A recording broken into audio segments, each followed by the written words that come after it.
تین دوستوں نے فیصلہ کیا کہ وہ اس راز سے پردہ اٹھائیں گے۔ اس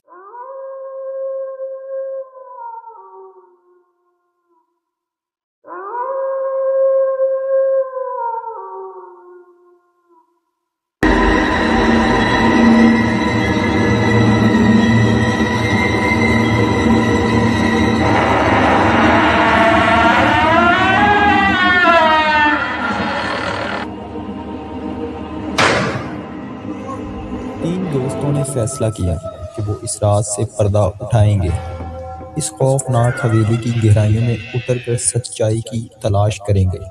انہیں نہیں معلوم تھا کہ ان کا یہ سفر ان کی زندگی کا سب سے بڑا امتحان بننے والا ہے۔ ایک رات جب مغرب کی تاریکی پھیل رہی تھی، انہوں نے قدم بڑھائے ایک ایسے دروازے کی طرف جہاں سے خوف کی اصلیت شروع ہوتی ہے۔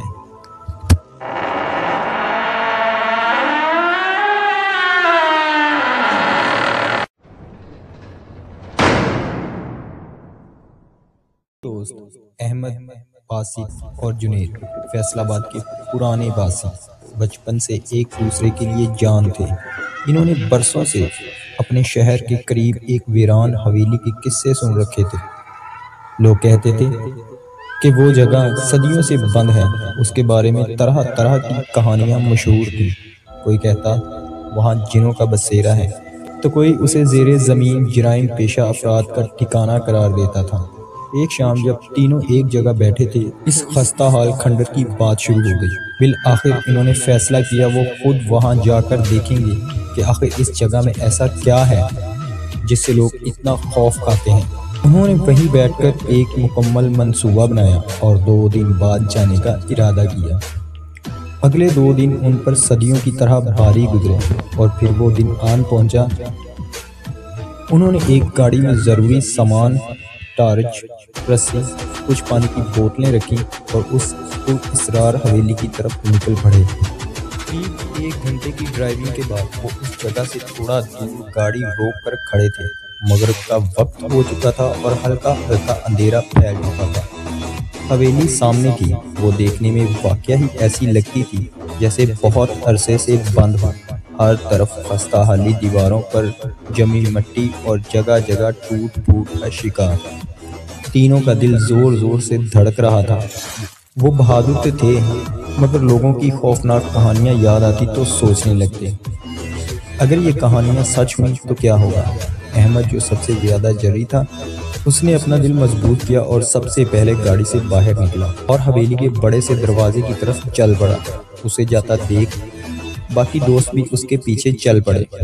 اب وہ سب حویلی کے لوہے کے زنگ آلودہ دروازے کے سامنے کھڑے تھے۔ دروازہ بہت وزنی اور مضبوط تھا۔ احمد نے ہاتھ بڑھا کر دروازے پر پڑی زنجیر کو چھوا۔ زنجیر کو صدیاں بیت گئی تھی، وہ سرد اور خوفناک خاموشی میں ڈوبی ہوئی تھی۔ اچانک جیسے ہی احمد نے زنجیر کو ہلایا تو دروازے کی چوکھٹ کے اوپر سے کوئی چیز نیچے گری۔ تینوں ایک دم چونک گئے اور چند لمحوں کے لیے سکت کھڑے رہے۔ وہ آواز کسی پتھر یا لکڑی کے گرنے کی نہیں تھی۔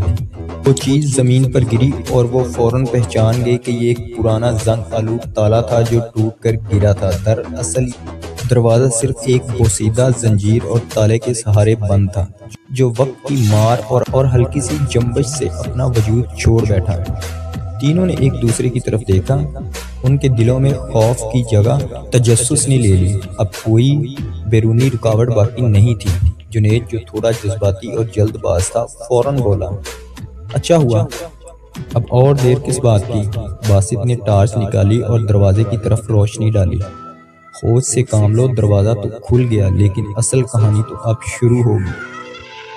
احمد نے زنجیر سائیڈ پر کی اور زنگ آلود وزنی دروازے کو اندر کی طرف دھکیلا۔ دروازہ ایک دردناک چیخ جیسی آواز نکالتا ہوا کھلا۔ اندر گہرائی، تاریخ اور خاموشی تھی جو باہر کی شام کو اندھیرے سے بھی،